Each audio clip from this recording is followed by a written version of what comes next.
Today we're going to be, make sure my pens are right, staying in limits, still talking about limits. So it's going to be day 2, we are in SL2, and we're still going to be talking about limits. Today we're going to be talking about limits of kind of like algebra is almost how you want to think about it.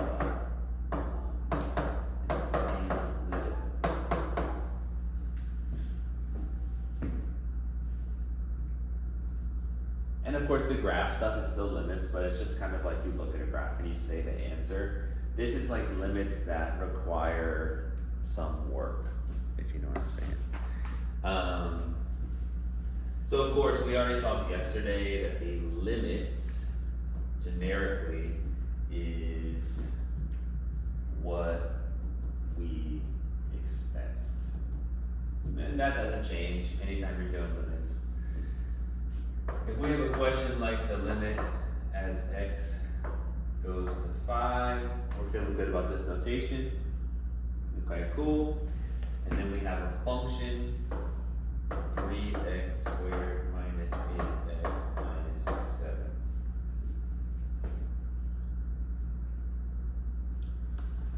We have a function like this, and we have a limit. The way that I like to think about it is if limits is what we expect, we know that's not always exactly what does happen. Okay, so sometimes I think about this like we're watching a movie or reading a book, and I really like plot twists, and I always like to try to think about, oh, maybe there's a plot twist coming, right? That's how I like to watch movies and read books. But I look at this, and I look at this function, and I think to myself, this is not guaranteed for the limit to just be the same number as it would be the real value if this function is really funky. If this function has some sort of plot twist, then it could kind of like trick me. Or if this function has some sort of really strange kind of properties, then maybe the limit is different than the true value. However, look at this function. From a rate, from 1 to 10, how crazy is this function? Maybe a 2, right? I mean, it's a polynomial. Okay, it's got x squared, which is like, ooh, maybe a little bit, but like, there's nothing actually funky going on here. Does this have asymptotes? No. Does this have some sort of weird sine graph, or does it have piecewise? No, this is just a boring old line. Okay, we know it's a quadratic. Is this gonna have any kind of scary moment to the movie here? No, it's just a nice curve. Is there any reason that we couldn't just plug in a 5 and get the same answer as always? Basically, if you can plug in the number, just plug it in, because it's a boring little graph, and you know what? Okay, so we're just gonna do this, and we can just try, okay, what is f of 5? I guess we didn't quite label this as f of x, whatever. If we're gonna do f of 5, okay, that's 3 times 5 squared minus 8 times 5 minus 7. And then we just need to figure out what this value is going to be. 5 squared is 25, times 3 is 75, minus 40 minus 7. 75 minus 40 is 35, minus 7. I'm getting 28. You guys cool with that? So for this value, for this limit, the true real value that you get, f of 5 equals 28, and the limit is also going to be 28, because there's no reason that these would need to be different. There's no kind of like sketchy moment. There's no weird moment going on. Now, if I gave you a quiz about limits, all you had to do was plug in the numbers, and it would have nothing to do with limits in reality. So, of course, what we need to see is equations that have more twists to them, more sketchy, scary moments to them. in a typical calculus class, limits takes probably like a fifth of the year. I don't know if I mentioned that to you. I know I said it to the HL kids. But we are not doing limits for very long. And the classes that do limits for a long time, it's just like a algebra grind of like, how can you deal with all these crazy functions? We're not really gonna deal with a bunch of crazy functions. We're gonna keep it pretty simple. So, one type that you might see, the limit of g of x as x goes to 3. And then we can say that g of x is equal to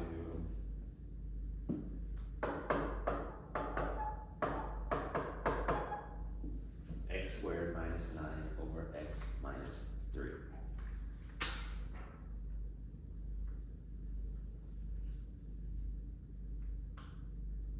Now this function is a little bit crazier for sure than our boring polynomial we had before. This equation does have some issues. So can you tell me a couple of things about g, maybe just one thing about g? Why is it, how is it different than the old function f that we were dealing with?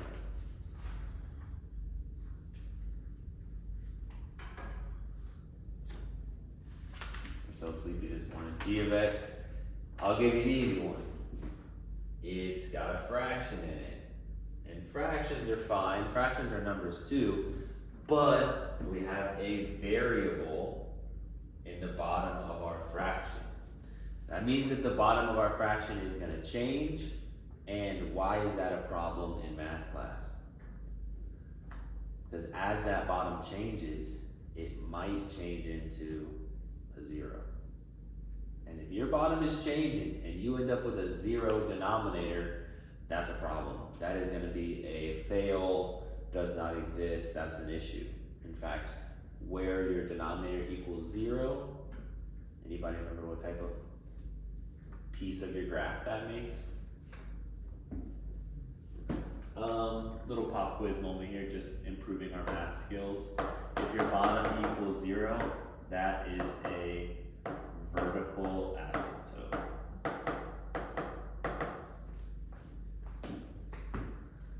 So, I don't know that you necessarily are going to be quizzed on that, but at the same time, if you're a IB senior, you probably want to know that. So, we're a little bit scared of this. This is scary. Now, that bottom is going to change around. Sometimes the bottom is going to be 1. Sometimes the bottom is going to be 2. Sometimes it's going to be 3. None of those numbers matter. The only number that we're scared of is when the bottom is 0. We only need to check one place, which is at 3. What are the odds that our one place we need to check is also the one place our graph falls apart? Pretty high, because a math teacher made the question for you and purposefully trapped you, right? So this is a bad moment because we need the limit as we go to 3, and if we try to plug in, if we just straight up try g of 3, what's gonna happen? It's gonna be 0 on the bottom. And what about the top? 0. Yeah, 0 as well. Okay, 0 as well.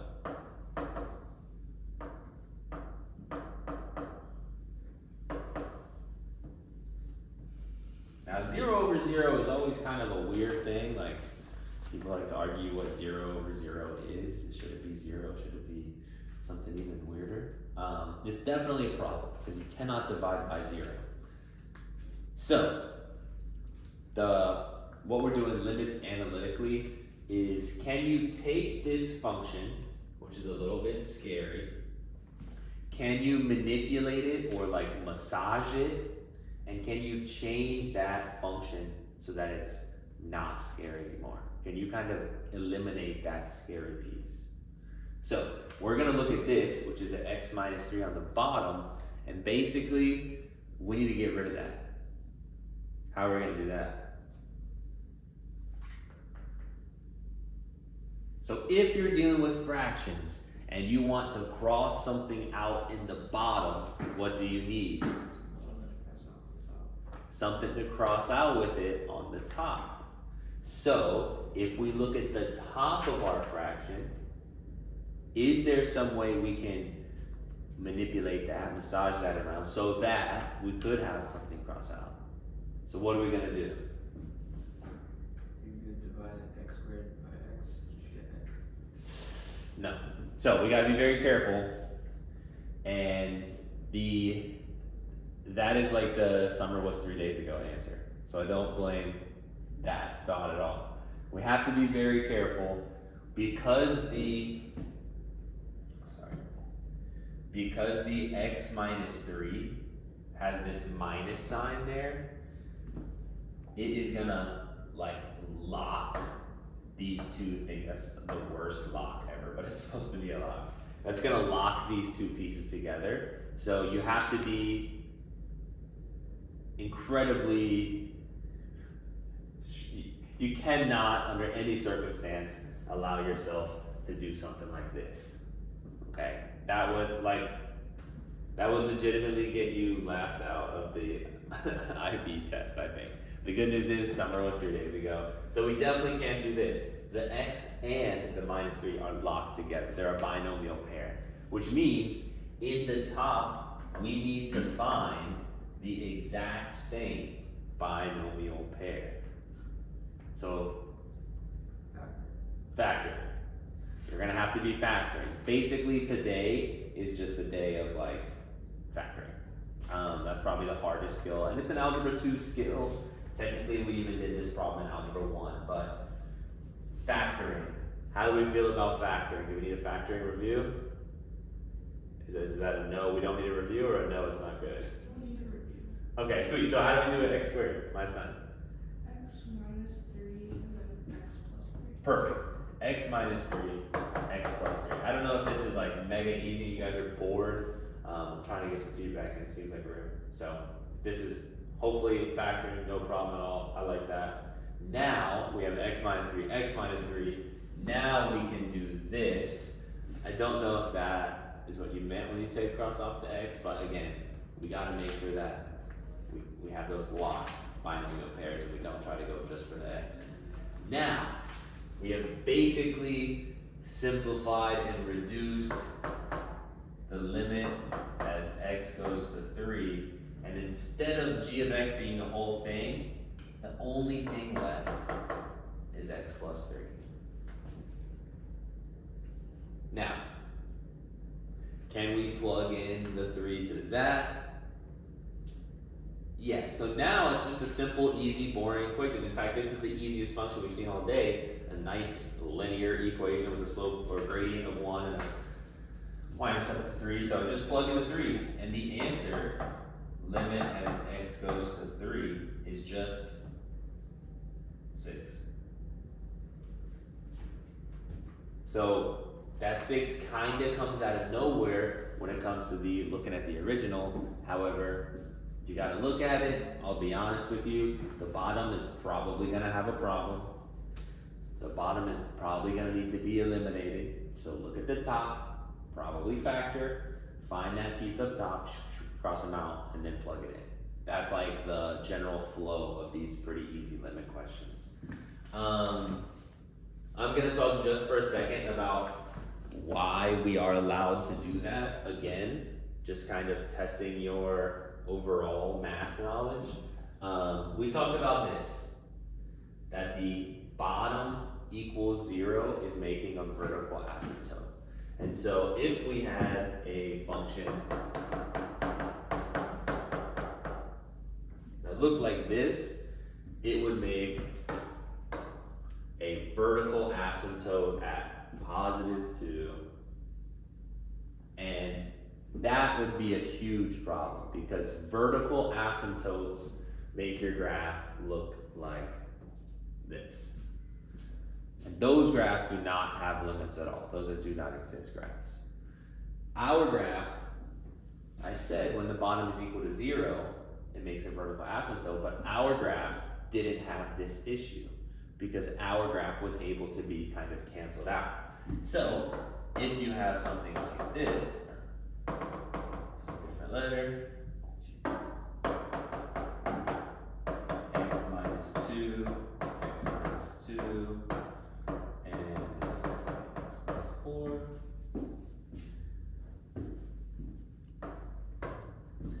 Now, the bottom is equal to 0, but the top is also equal to 0. And when you cross those two things out, what does that make as far as graph stuff works? You guys know that? So yesterday, when we did that page of all those graphs of limits, basically, they were all really easy. The only element that made anything kind of interesting was if they had a hole on the line. And that's what this does, is this creates a hole. So this function, as crazy as it looks, is a very boring graph. A nice gradient 1, y-intercept of 4 graph. And then at positive 2, it has a hole there. It just looks 100% like a normal graph, except for it too, there's a weird hole. And you could have a graph with a bunch of holes. You know, if you just did like x plus 3, x plus 3. Now it's got at negative 3, another hole. And so these holes just kind of show up. So the reason that when we do limits, we are allowed to just cross that stuff off is because limits don't really care about holes. Limits don't really care about gaps. They only care about what's kind of around the gaps. So these holes are kind of our secret to limits. These holes are handleable. Just get rid of them and we'll be all right. Feel okay? Sweet. So let's do some more questions.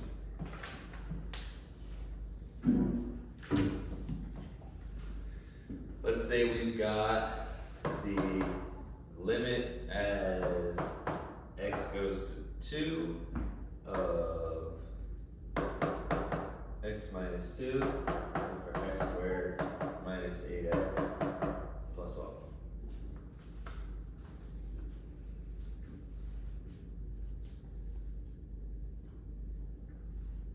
Hopefully your brain is already like understanding the process. You can already see the algorithm, the process to how to solve this question. Your first thought is this a mega easy function that I can just plug in a 2 and be done? And your response is probably not, because we have a fraction, because we have variables in the bottom of a fraction, which means the bottom is going to change, which means it might be 0. And what are the odds the teacher picked the exact place that it turns into 0? Very high. So how are we going to handle that?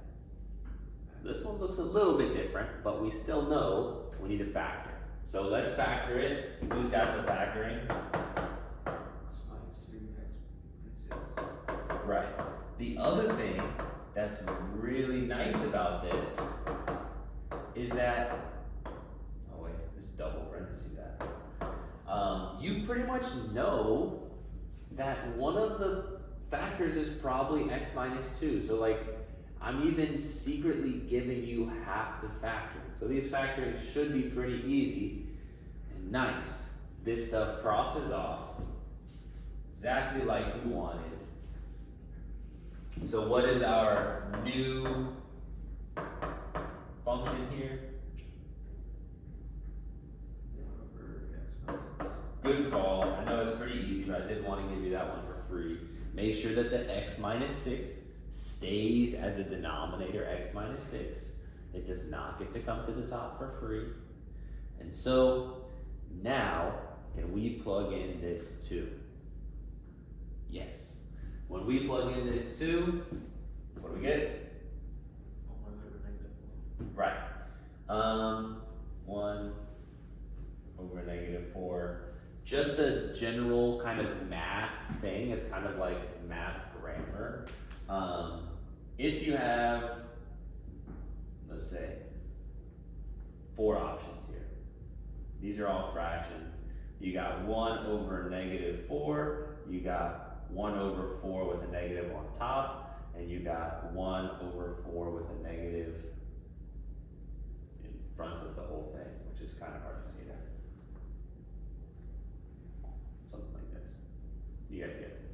Out of these three, only one of them isn't very good. And it's this one. We don't really like the negative on the bottom. The good thing about simple fractions like this is if it is just a simple number, you can just kind of move that negative wherever you want. One negative on the bottom is the same thing as one negative on the top. It's the same thing as writing it with one negative up front.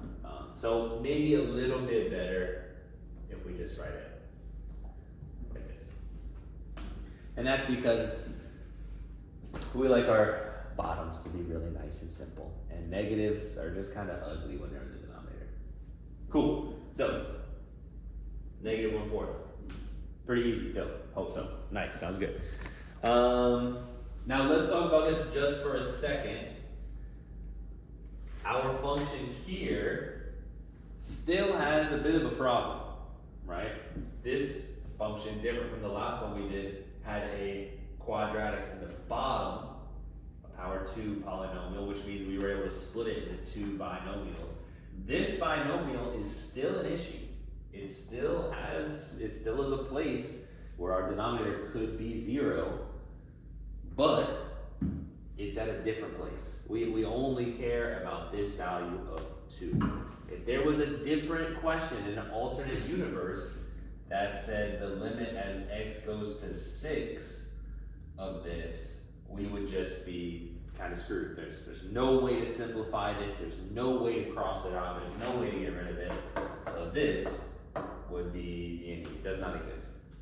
So this function still has problems, but the good news is it's not a problem where we really care about. It's a problem somewhere else. Cool with that? Alright. Sweet. This is going pretty good. I'll give you a question and I'm gonna answer in like a minute. This goes to 5.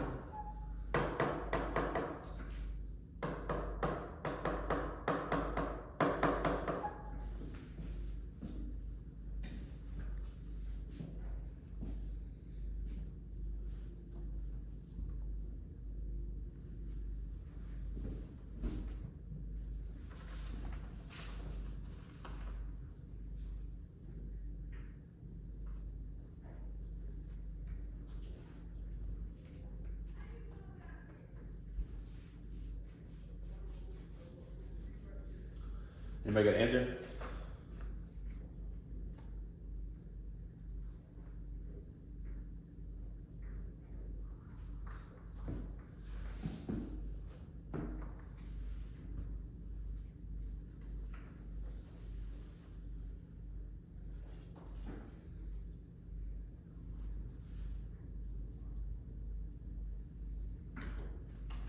You guys got one?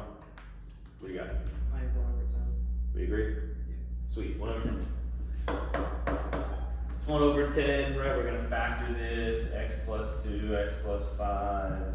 The 2's are gonna go away. We're gonna plug in the 5, 5 plus 5 is 10. Make sure it stays as a bottom 10. You guys are good, you got it. Sweet, cool. Factoring questions, not that hard. Next.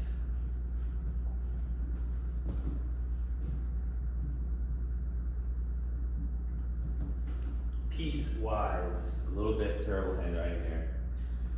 Piecewise functions, we saw pictures of them, but we didn't really see them kind of how they look. This is another thing that can kind of like, oh, I just came back from the summer and I don't really think this looks kind of nice. A piecewise function is when you get this kind of thing. And you'll have kind of 2 sets, or maybe 3 sets, 5x, 3x. Basically that means for some regions you need to use 5x as your function, and for some region you need to use 3x as your function. Then sometimes you'll see a line like that, or maybe a comma, but then there will be the explanation of the regions. So we're going to use 5x if we're bigger than 0, we're going to use 3x if we're less than 0, and of course that greater than or equal to sign is always important because that's what we're going to use when it's actually equal to 0. So what is the limit of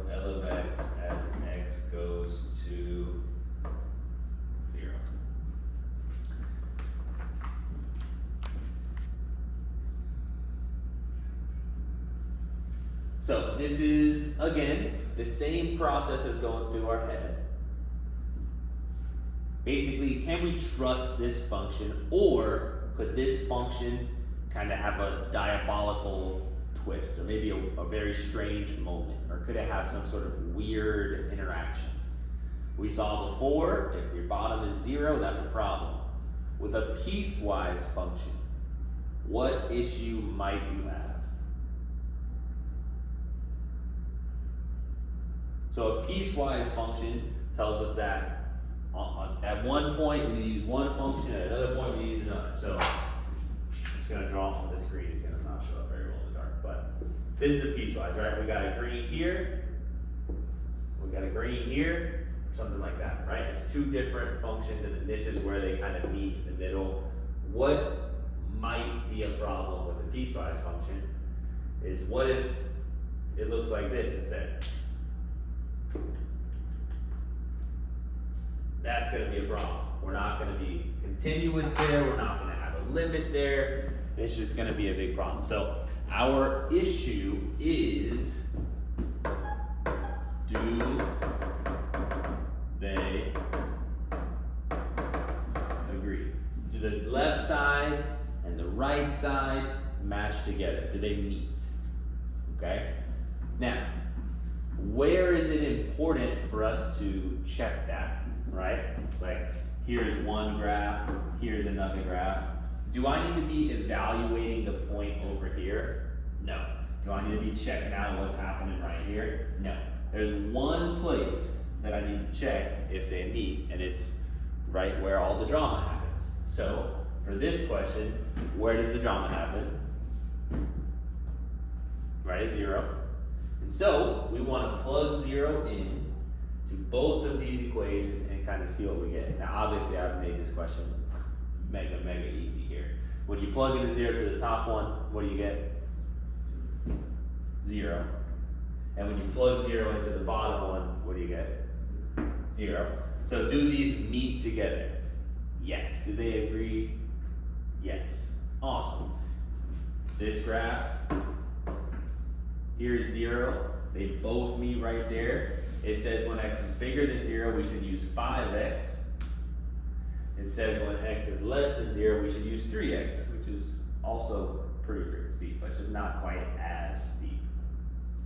So it looks almost linear because my two graphs are boring. But these two meet, and so at this point, are we scared of our function anymore? No, we've kind of like vetted our function. We've kind of said, you know what? Actually, it could have been spooky, but it's not. So we're good. So that means we can just plug in the number, get our answer, and there's nothing to be scared of anymore. What happens when we plug in 0? Make sure you use the top one, but I guess it doesn't really matter because they match. The answer is going to be 0. A pretty basic, boring question. Maybe I should have made it more interesting for our first question. Still trying to figure out how difficult to make this stuff. But you guys have been crushing through these notes. So let's get another question. I think this is the last one we'll do, and then we'll just let the homework bring it, I guess. X squared plus 2x minus 5. 2.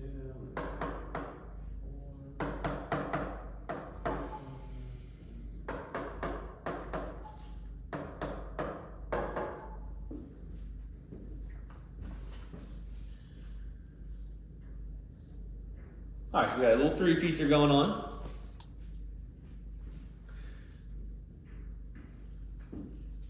This is a lot to write down, so I'll give you guys a second.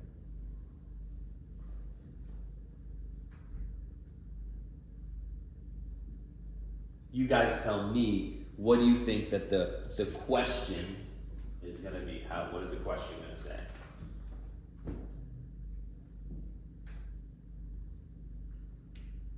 I'll give you this part. The limit as -2. You gotta say what's the other part. X goes. Yeah, x goes to -2, and then we need something in this position too. Yeah, we can just just say j of x. Obviously, we don't want to have to write that whole piecewise over again. So this is going to be the question. It's going to say, tell me the limit as we get there, if it exists. Obviously, this looks very boring, and that looks very boring, and that looks very boring, but they're all pieced together at one weird spot. Okay, as long as we're not talking about that spot, we should be good. Of course, the question is going to be at that spot. So, what do we need to check? If they agree or not. If they agree, if they match, if they work together, you know, if they are good friends, whatever you want to say. So, we're going to start with this -2, and we're just going to plug it in. There's no reason not to plug it in. This piece on its own, very boring, very easy. So let's plug it in and see what we get. What do you guys think? What's -2 squared? 4. Yes, and what is 2 times -2? And then -5. So +4, -4, -5. What do you get? -5. Nice. So this first piece here is -5, okay? In the middle, is there anything for us to do? No. In the bottom, we need to handle that, right? So in the bottom, we're going to plug it in as well. -x, which is, we're plugging in at -2 minus 5. What's that? -3. Okay. -3. So, do these match? No. So they're gonna have a limit? No, they're not gonna have a limit. What we have here is a quadratic if we're less than -2. So here's -2. Maybe it looks, obviously we found the y value is -5, so maybe it looks like that. And then we saw that after -2, we should be a nice linear function with a negative slope. So maybe we look something like, oh wait, not like that. That is, alright, it should be like this. Because they don't match, because the other one's up at -3. And then the one in the middle there is -4, which is going to be actually right between -5 and -3. So this is no good. Does not exist. What is j of -2?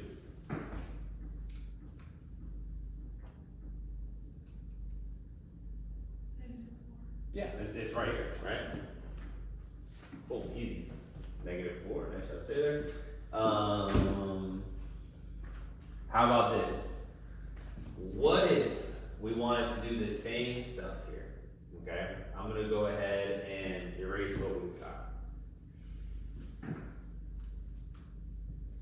You don't have to write this down, let's say.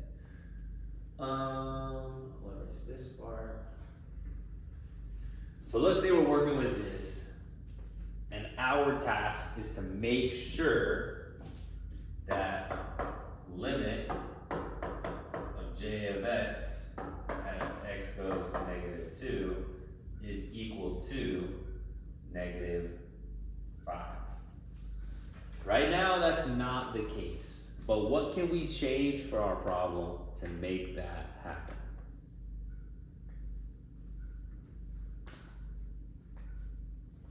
So if we want the limit to be -5, that means, like Colin was saying, they need to agree, the two pieces of the piecewise. We basically need this part to match up at -5. The top piece is already reaching -5. Do we need to change that top piece? No. The bottom piece was a bit of a problem. So how can we change that? Couldn't you have like a negative sign after it, so let's just focus on the last one.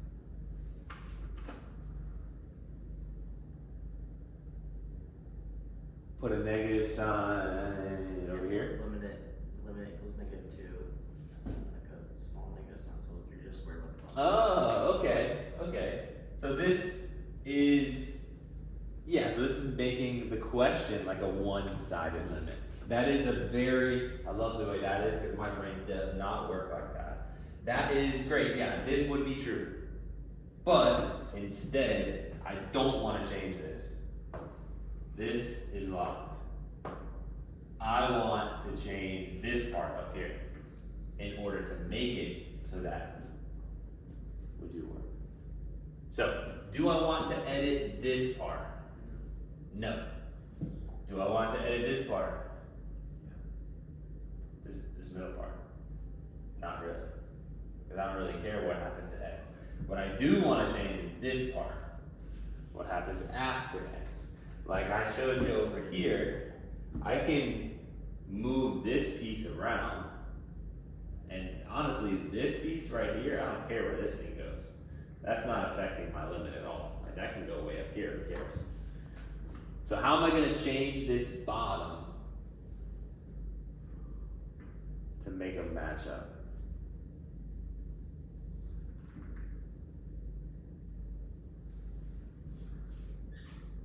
So here's what we know, right? We know that negative x minus 5, that's what we have to start. And then what number are we plugging into x?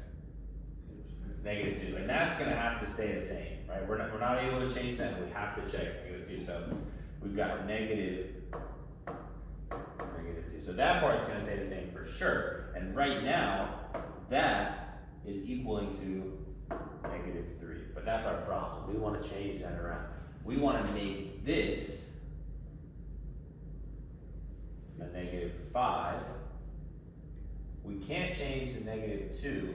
So this piece right here, we're going to want to swap that out.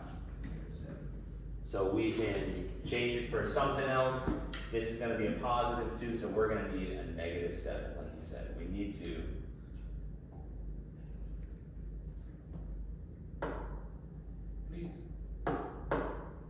put a 7 in. Now we have a +2. So if we change from our function here, this 5, or a -5, we change it to a -7. Now, not a 3 anymore. Now it's a 5, and now we got what we want. The limit does exist. You'll see a question on the homework that kind of has you doing that, where instead of finding this, you're kind of changing that. Cool. I think it was a pretty easy day. Limits, you guys said the homework was super easy when you're looking at graphs. Nice. You guys said it was easy when you're looking at tables. Nice. And now we're doing functions, piecewise, and factoring. Didn't really have a lot of questions. We're pretty quiet today. We're feeling good. Sweet. When we're all done,